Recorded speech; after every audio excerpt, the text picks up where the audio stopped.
مگر جس دین ونکن ات خاطر پتہ قربانی لجمز ات خاطر پتہ قربانی کس دزم ات خاطر پتہ کس پن جسم دتمت تیل ونکن ون مسلمان ہم تو ون مسلمان کہین تہ ام دین قدر کہین تہ حضرت سمیہ رضی اللہ تعالی عنہ تمن سا واقعہ پیش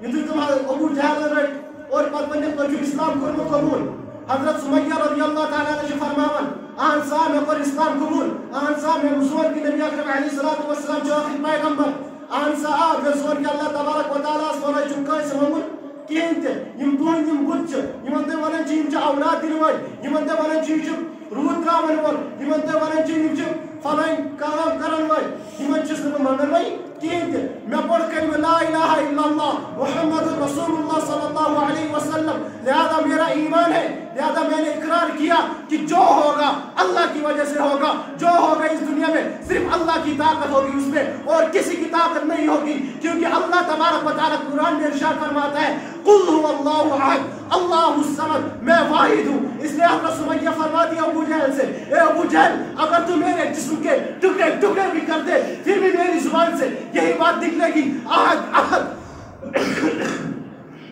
میں تب بھی یہی کہوں گی کہ اللہ تبارک و تعالی کے علاوہ کوئی معبود نہیں حضرت سمیہ رضی اللہ تعالی عنہ یمن سے ابو جہل کرن کام اخ نڑ چھ یور گنن اونٹس سے بیاکھ چھ یور گنن اونٹس سے اخ زم چھ گنن دشنی سائیڈ اکس اونٹس سے بیاکھ زم چھ کھوڑی سائیڈ گنن بیس اونٹس سے اور پچ دنوانی اونٹن دِوان زیر کیا دِوان دنوانی اونٹن دِوان زیر اکس اونٹس ژلناوان دچن سائیڈس بیس ژلناوان کھوڑی طرف اور پچ جس تلوار تم سے وار کرن جسمس منزس اور حضرت سمیہ رضی اللہ تعالیٰ عنہ سے جسم مبارکس صحیح گژھان کٲنٛسہِ چھِ گژھان اَسہِ تہِ چھُ وٲتۍ دین یِتھَے پٲٹھۍ اَسہِ چھَنہٕ فِکرٕے اَمہِ دیٖنٕچ لہذا گۄڈنٮ۪تھٕے چھُ أسۍ کُکُن چھِ گژھان ییٚمہِ دیٖنٕچ کٔرِو فِکر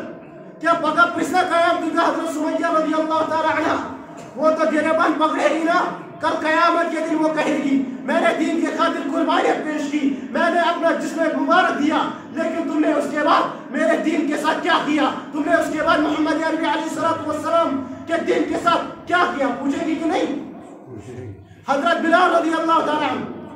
وہ کل قیامت کے دن پوچھیں گے مجھے تپتی ہوئی ریت پر لٹایا جاتا تھا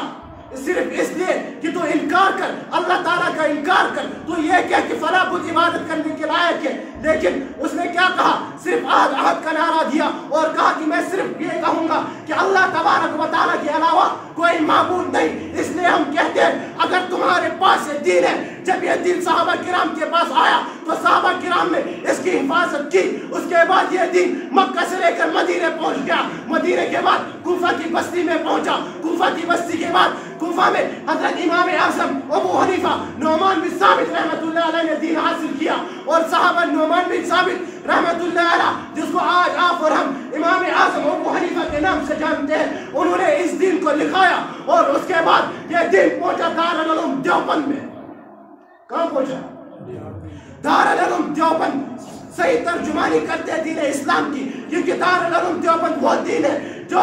حضرت محمد عربی علیہ السلام لائے اور صحابہ کرام نے پھیلایا اور حضرت امام اعظم ابو حنیفہ نے جس دین کو لکھایا دارالعلوم دیوبند اسی دین کی پاسبانی کرتے ہیں اور انشاءاللہ قیامت کی صبح تک کریں گے کیونکہ دارالعلوم دیوبند میں ایسے ایسے خاندان کے لوگ ہیں جاؤ دیکھو حضرت ابو بکر صدیق رضی اللہ تعالیٰ عنہ کے خاندان میں سے دارالعلوم دیوبند میں کون سے افراد ہیں حضرت علی رضی اللہ تعالیٰ عنہ کے خاندان میں سے دارالعلوم دیوبند میں کون سے افراد ہیں حضرت عثمان کے خاندان میں دارالعلوم دیوبند میں کون سے افراد ہیں حضرت عمر رضی اللہ تعالیٰ عنہ کے خاندان سے دارالعلوم دیوبند میں کون سے افراد ہیں جب ہم تاریخ اٹھاتے ہیں تو ہم دیکھتے ہیں قاسم العلوم والخیرات حضرت مولانا قاسم نانوتوی رحمت اللہ علیہ کی حسب و نسب جا کر ابو بکر صدیق رضی اللہ تعالیٰ عنہ سے ملتی ہے کس سے ملتی ہے حضرت ابو بکر صدیق رضی اللہ تعالیٰ سے جا کر ملتی ہے